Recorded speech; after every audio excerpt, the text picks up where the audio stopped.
Hey, what's up, everybody, and welcome to my channel. Sometimes you look at the NBA schedule and see a game that, on the surface, seems like just another game. But every now and then, one of those matchups tells you everything you need to know about where two teams are headed. And that is exactly what happened when the Dallas Mavericks took on the Brooklyn Nets. It looked like just a regular game between two struggling teams, but it was so much more. It was a clash of superstar wills and, really, two totally different futures. So let's break it down. So yeah, with tons of games on every single night, why are we focusing on this one?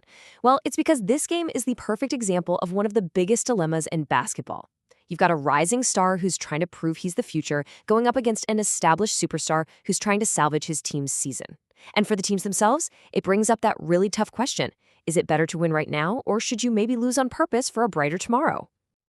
I mean, just take a look at these records coming into the game. The Mavs were 9-16, the Nets were 6-17. These are not exactly powerhouse teams, right? This is that tough spot where teams are just trying to find their identity, which means every single game feels like a battle for respect. That's the real story here. Two teams absolutely desperate for a win. And honestly, that's what makes for the most exciting basketball. And hey, if you're enjoying this kind of breakdown, do me a solid and hit that like button, share it with a friend, and definitely subscribe to my channel. It helps a ton. All right, so let's kick things off with the guy who was making all the headlines even before this game tipped off, Michael Porter Jr. This is a man who came to Brooklyn with a massive chip on his shoulder and a whole lot to prove. To really get inside MPJ's head, you have to understand this term, salary dump. Okay, just imagine this. You just won a championship. You are a huge part of it. And then you get traded. Not for another star, but basically so your old team can save some money. That's what a lot of experts called this move. For a player, that has got to sting. It's your old team basically saying, we value the money more than we value you. Ouch. And yeah, the talk around him was pretty harsh. People called him a chucker, a guy who just shoots way too much without being efficient. The trade was seen as a total disaster for the Nets. But that was the old story. MPJ showed up in Brooklyn ready to write a brand new chapter, and man, he got started right away. So how was he rewriting that story? He was doing it with his play on the court. And it all comes down to this number, 4. Coming into this game against Dallas, MPJ had scored over 30 points in 4 straight games. That's a career first for him. He wasn't just playing well. He was played at a totally elite all-star level. He was forcing the entire league to look at him differently. And against the Mavs, that hot streak turned into an absolute firestorm. He dropped 34 points. But look at how he did it. 6 for 10 from 3. That's 60%. So much for being a chucker, right? This wasn't just empty scoring either. Every single one of his buckets was huge in keeping the underdog Nets right there with Dallas the entire night. But hey, for every great performance, there has to be a response. So now let's flip over to the other side of the court and talk about how the Mavericks superstar Anthony Davis answered the challenge. For Anthony Davis, this game was truly a tale of two halves. I mean, in the first half, he was almost invisible, just 4 points. The Mavericks looked totally lost. But this is what superstars do. They adjust. In the second half, he just exploded for 20 points, completely taking over the game when his team needed him the most. That's the difference between a good player and a true franchise cornerstone.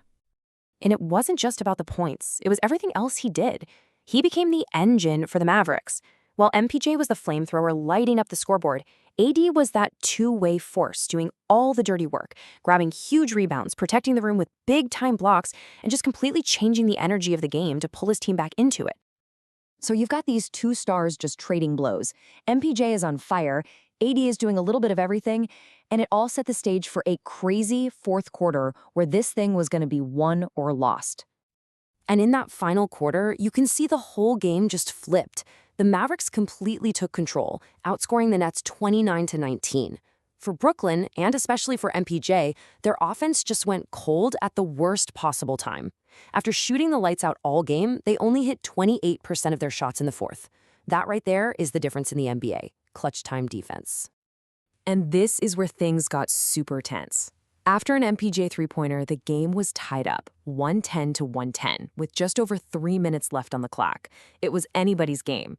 This is that moment where every single possession, every shot, every mistake, it all gets magnified. So here's how Dallas just slammed the door. They went on a game-winning 9-1 run, and it was a real team effort. It started with Brandon Williams hitting a massive second chance three. Then, a really tough turnover by MPJ leads directly to AD hitting a go-ahead floater on the other end. And to put the final nail in the coffin, PJ Washington steps up and calmly sinks his free throws. Just perfect execution. And there you have it, the final score, 119 to 111. A really hard-fought victory for the Dallas Mavericks. But like we said at the start, this game was about way more than just one win or one loss. So what does this result really mean for the future? Let's zoom out and look at what's ahead for both of these teams. For Dallas, a win like this is, well, it's complicated. The players, they always want to win, and this keeps their playoff hopes alive. But for a lot of fans, and maybe even the front office, there's a different way to look at it.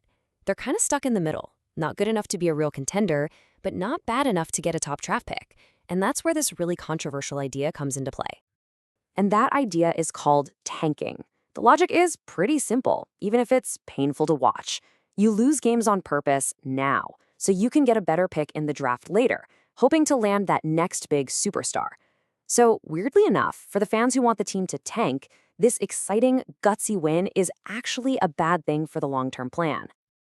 Meanwhile, the Nets have the opposite problem, which is honestly a much better problem to have. MPJ is playing so incredibly well that he's winning them games they probably shouldn't be winning.